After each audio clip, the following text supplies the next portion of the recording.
This vehicle is a non-runner.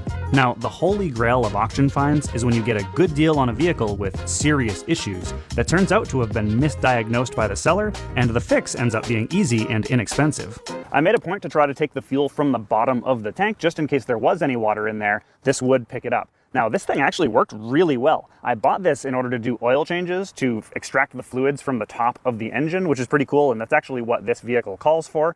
But it can be used for other fluids too, like fuel or coolant or really whatever you want to use it for. I'll put a link to this in the description below. I bought the big one, which has a 2.5 gallon capacity so that I could do oil changes on my diesel trucks, which take 2.5 gallons of oil, but there are smaller and cheaper ones available as well if you don't need such a large unit. Oh, it's got a little drain here, which you can remove, which helps it pour fuel out a lot faster. That's pretty neat.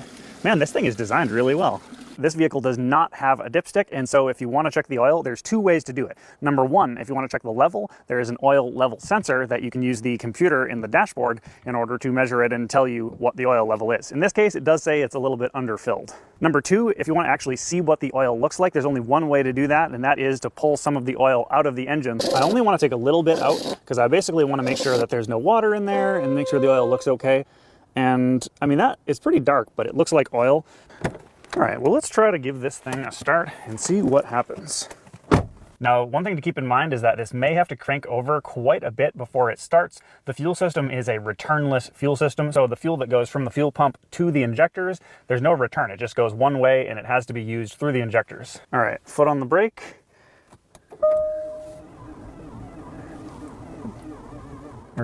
Okay. Well, the engine is cranking over for a little bit. It sounds like the battery is kind of low.